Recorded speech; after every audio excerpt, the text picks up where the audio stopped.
बनाता था। उस दौरान ये आरसीएम बिजनेस, खूबसूरत सा बिजनेस मेरे जीवन में आया। और जब ये बिजनेस मेरे घर तक चल के आया एक महिला के माध्यम से, तो मैं 3.5 से 4 घंटा घर के अंदर से बाहर निकला ही नहीं। और उनके साथ एक पुरुष भाई भी थे। वो इंतजार कर रहे थे मेरे गेट पे, मेरे दरवाजे पे बैठकर, एक चौकी रखा हुआ था, बैठकर इंतजार कर रहे थे। और मैं उधर खिड़की से अपने घर के अंदर से झांक रहा था कि ये व्यक्ति कब जाए। और वो झांक रहे थे कि ये व्यक्ति कब आए। अंततः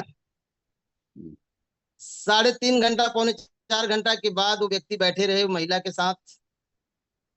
और उनकी जीत हुई और मैं हार गया, मुझे आना पड़ा।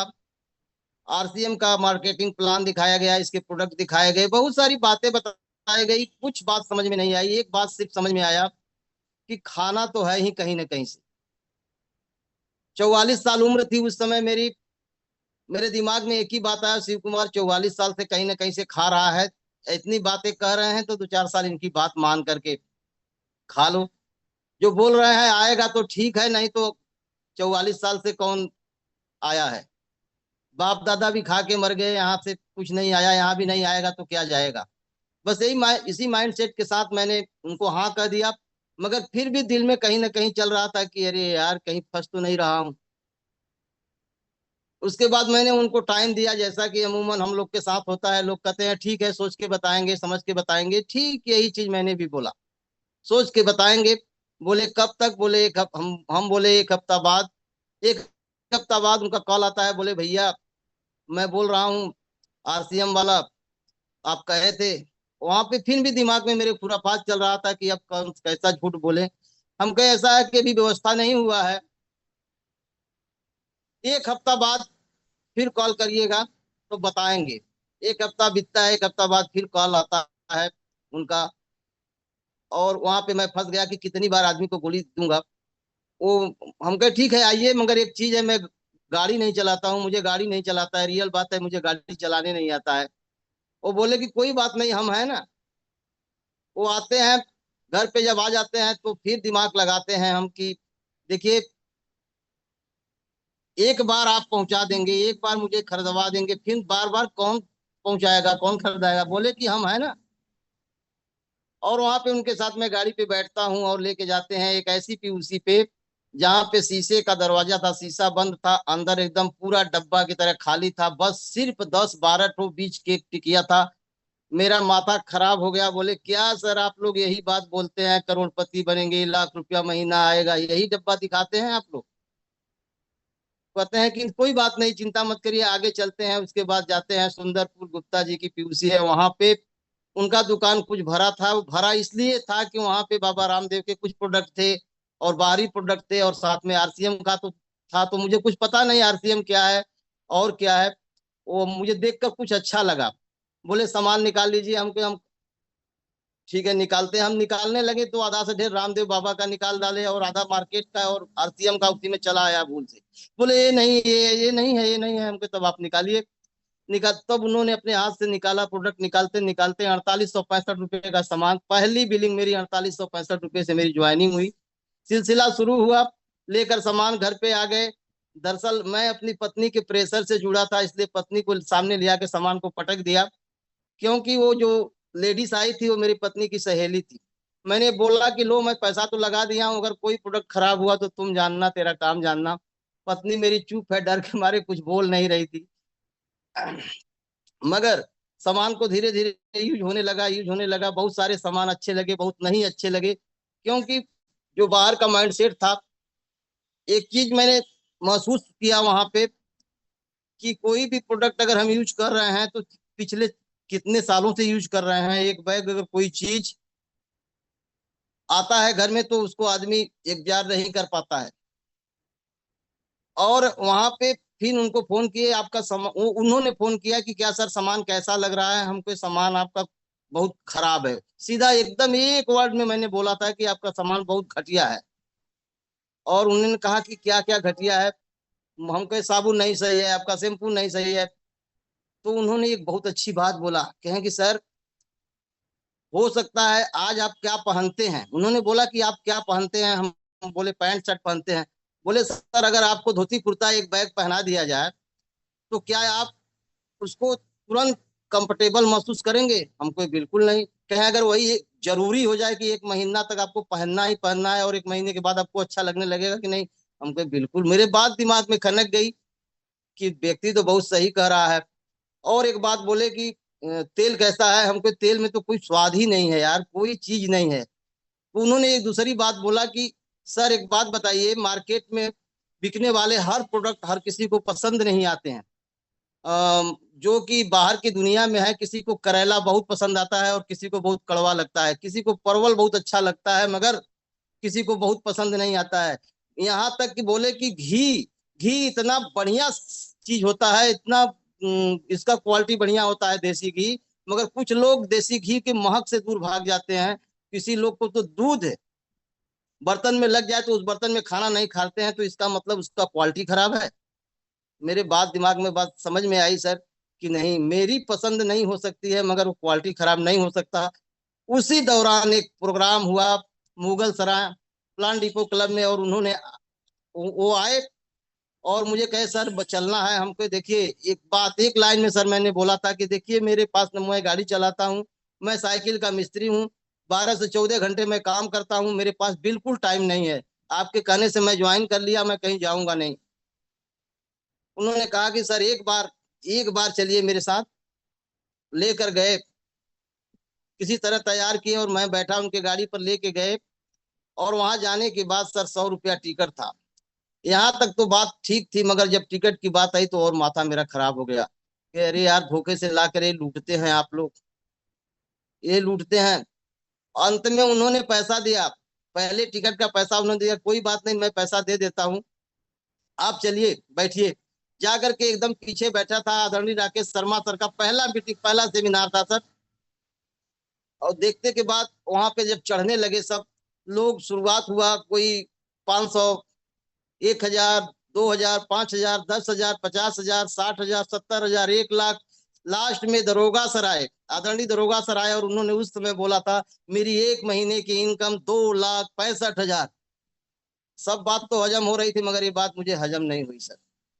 इसलिए हजम नहीं हुई कि 2,65,000 आता है तो 100 रुपया टिकट क्यों लगाते हैं, क्योंकि कॉमन मैन की तरह सोच रहा था सर।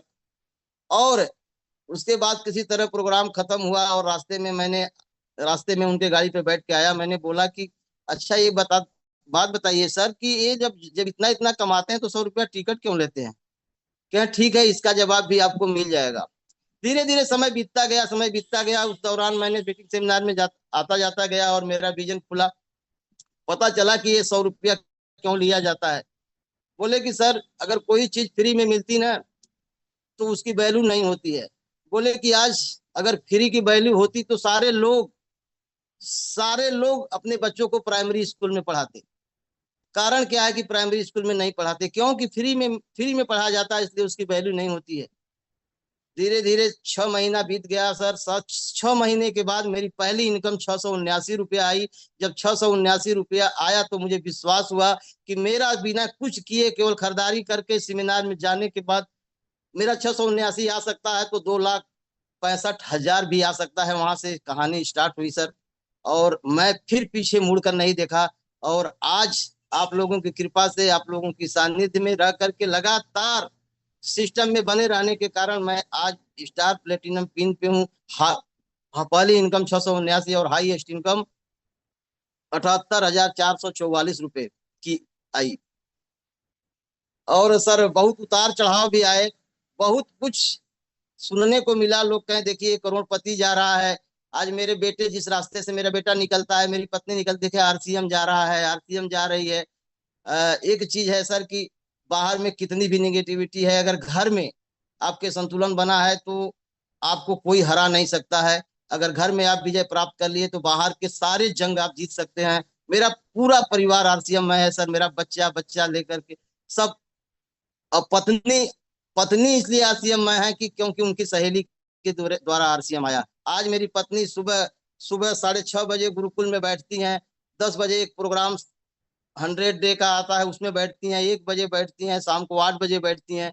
आज हमसे ज्यादा एक्साइटेड वो रहती हैं। और मैं जरा भी अलसाया, अगर एक दिन मुझे मॉर्निंग सेशन छूट गया तो मेरी इतनी खिंचाई हो जाती है कि मैं दोबारा फिर हिम्मत नहीं करता हूँ कि न बैठूं। तो बहुत एक ही बात कहूंगा कि आज लोगों के अंदर निर्णय लेने की ताकत बहुत कम है। बस कहा जाता है एक बात कि 1 मिनट में किसी की जिंदगी नहीं बदलती, लेकिन 1 मिनट में लिया गया फैसला इंसान की जिंदगी को बदल देता है। मेरे साथ यही हुआ है। अगर मेरे जैसे व्यक्ति के साथ ये हो सकता है तो सबके साथ हो सकता है। बस बिलीफ सिस्टम आपका मजबूत होना चाहिए, भरोसा होना चाहिए। थोड़ा सा दिमाग पे जोर देकर अगर समझेंगे तो सच्चाई कुछ दिन के बाद सामने आती है। Thank you sir. जय आरसीएम। एक बार धन्यवाद। बहुत शानदार सर, एक बहुत बार जोरदार शानदार, तालियां ग्रेट सर, बहुत शिव शानदार, कुमार बहुत जी। शानदार। Thank you sir. एक बार भाभी जी से भी मुलाकात करा दीजिए, बात करा दीजिए अगर है बैठी हुई वहां पे। मीटिंग में होंगी सर, थोड़ा 1 मिनट सर, 1 मिनट बुलाते हैं। हाँ हाँ, बुलाइए, कोई दिक्कत नहीं है। देखिए, ये हमारे शिव कुमार जी हैं करसड़ा से। कई बार मैं इनके घर पे जाके मीटिंग किया हूँ। और इतने कर्मठ हैं, इतने संकल्पित हैं। इन्होंने सारे काम को पैकअप कर दिया। इनकी साइकिल की दुकान पता नहीं है या नहीं है, मुझे आइडिया नहीं है। लेकिन आरसीएम को लेकर के इनका पूरा फैमिली सक्रिय है। इनकी बिटिया एक है। मैं देखता हूँ, जब जब मैं जाता हूँ इनकी पिकअप सेंटर पे, इनकी बिटिया बिलिंग करती है। वो आके कहती है कि अंकल, मैं आपका रोज सुनती हूँ आपका मिरेकल मॉर्निंग सेशन। तो फैमिली को इन्वॉल्व करना बहुत जरूरी है। हम पॉजिटिव है, हमारे घर के लोग अगर पॉजिटिव नहीं है तो फिर कहीं ना कहीं व्यवधान पैदा होगा। कहीं ना कहीं हमारी स्पीड नहीं रहेगी, कहीं ना कहीं हमारी गति नहीं रहेगी, प्रगति नहीं रहेगी। जी। जी सर, आ गए हैं। नमस्ते। नमस्ते। आज आपकी इतनी चर्चा हो रही है तो हमने कहा कि जरा एक बार भाभी जी के भी आशीर्वाद दिलवा दीजिए, तथास्तु बोल देंगी हम लोगों को। तो आज स्टार प्लेटिनम हुए हैं शिव कुमार जी। आज आप अपनी फीलिंग शेयर कीजिए, बताइए कैसा लग रहा है। बहुत अच्छा लगा सर जी। जी। ये आपको आरसीएम में कब से है, मतलब कौन लाया आपको? आरसीएम में तो हमारी एक दीदी थी। हमारी सोच थी कि हम कुछ ऐसी अच्छी चीज हमारे पास आए। तो वो हमेशा जाती थी तो हम उनसे रोके, बात किए थोड़ा। तो वो हमको पहले मोदी केयर में हमको बात बताई। तो फिर उसके बाद हम एक आध 2 बार उनका प्रोडक्ट यूज किए।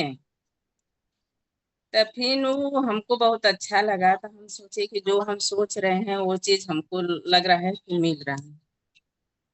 तो फिर उसके बाद हमको फिर बाद में वो चले गई 1-2 महीना तक। फिर उसके बाद तो फिर हम इनसे कहे कि वो मेरा दीदी कहाँ गए थे, हमको थोड़ा उनसे बात करना है, हमारी मंजन और आ गई है। तो ये हमको हमेशा डांटते थे, हर बात में डांटते थे। तो हमको ये लगा कि ये हमेशा जब कोई बात कहते हैं तो हमेशा ब्रेक लगाते हैं, तो ये आगे कहानी कैसे बढ़ेगा। हम इस चीज को बहुत मंथन मन में करते थे, ऊपर वाले से बहुत प्रार्थना करते थे सर। तो वो ऊपर वाले ने सुन लिए। 1-2 दिन के बाद तीसरा दिन हमने इनसे कहे तो ये नहीं कुछ बोले। फिर उनका बेटे आए तो हम कहे कि उनको बुलाए, तो हम कहे बाबू ऐसा है कि अपने मम्मी के हमारे पास भेज दीजिए। तब वो बोले, तब वो जाके अपने मम्मी के भेजे। तो सतीश सर और दीदी हमारी मीरा दीदी आई थी हमको बताने के लिए। तो उसी समय आरसीएम हमारे घर पे आया। तब हम जब वो सर जी सब बात बताते थे तो हमें अपने यही दुकान के द्वारे पे खड़ी थी। फिर उसके बाद मन मन मनाते थे कि ऊपर वाले ये मान जाए, हमारा मालिक मान जाए, भगवान मान जाए। सर जी मन मन मनाते थे। अब ये वो 2 घंटा तक इनका वेट किए, ये नहीं आते थे। हम बहुत परेशान थे। हमको जैसे ना सर जी ऐसा लगता था कि कोई हमको उपहार मिल रहा है। हमको तो नजर आ रहा था, इनको वो बात नहीं नजर आ रही थी। अब हम मना मन मना रहे थे तो ये हमसे पूछे, तो बड़े खुश हुए कि चलिए अच्छा कुछ तो पूछे। तो हम तो चाहते थे कि हमसे पूछे कि कैसा ये सामान लगेगा। हम कहे चलिए ठीक है, एक बार यूज कर लेते हैं, नहीं अच्छा लगता है तो फिर हटा देते हैं। यही हमको बस, हमको तो कोई ऐसा इस प्रोडक्ट में कोई ऐसा कमियां नहीं लौका सर जी। आज सर जी कहाँ है, हमें बस पूरा हमारा मकसद है सर जी कि हमें इनको जो माहौल में थे इनको उस माहौल से बाहर निकालना। हम जानते हैं सर जी हम पढ़े लिखे तो नहीं है, बाकी हमारी सोच बहुत बड़ी थी कि जब हम टीवी पिक्चर देखते थे तो हम भी सोचते थे कि क्या इसमें हम लोग नहीं आ सकते हैं, कि ये लोग इतना सब कुछ करते हैं तो क्या हम नहीं कर सकते हैं। बाकी हमको हमारी ऐसी अथवा थी कि हम लोगों को जो अच्छी बात बोलते हैं दबा जाता है। तो इसको बस बहुत बस बहुत धन्यवाद। आपको, आपकी बात को सुन के इतनी अच्छी फीलिंग आ रही है। अरे पढ़े लिखे लोग तो आरसीएम कहाँ समझ पाते हैं, और आपको समझ में आ गया। शिव कुमार जी, बिटिया है क्या आपकी? बिटिया बिटिया है सर। धन्यवाद सर। बहुत बहुत पंचम धन्यवाद, बहुत बहुत धन्यवाद। शिव कुमार जी की पूरी फैमिली आरसीएम में है। सर वो आप अपना दुकान पुरानी जो साइकिल वाली थी वो रखे हैं कि बंद कर दिए हैं? बंद कर दिया सर, लॉकडाउन के बाद एकदम खुला नहीं सर। अच्छा, मतलब जिसमें आप 14 घंटा काम करते थे, जिस जी वजह से आरसीएम की मीटिंग में नहीं जा रहे थे, अब जी वो जी दुकान बंद हो गई और फुल टाइम आरसीएम हो गया। जी। शिव कुमार जी क्या फील कर रहे हैं आज, ये बताइए। अरे सर क्या बताऊं, शब्द नहीं है मेरे पास, फील कर रहा हूँ। बस इतना इतना बता दूं सर कि अगर इंसान चाह जाए तो कुछ भी कर सकता है सर, कुछ भी कर सकता है। कुछ भी बहुत कर सकता है। बहुत दरअसल बात है कि हम अपनी सोच के सोच में कैद होते हैं, अपने माहौल अपने इन्वायरमेंट के जो जो हमारा है उसमें रहने के कारण सर हम सोच ही नहीं पाते सर, हमारा सोच ही डेवलप नहीं हो पाता। संगत का बहुत बड़ा रोल है सर। और ये मॉर्निंग सेशन तो सर हमारे लिए अमृत है, अमृत। कभी छूटता है कि नहीं आपका? कभी नहीं सर, कभी नहीं छूटता। भले हम कुछ काम में है, वीडियो बंद रहेगा, मगर छूटता नहीं है सर कभी। ग्रेट, बहुत बढ़िया। कितना नंबर देते हैं मॉर्निंग सेशन को? सर 200%। मतलब 200 में 200 नंबर देते हैं आप पूरा? जी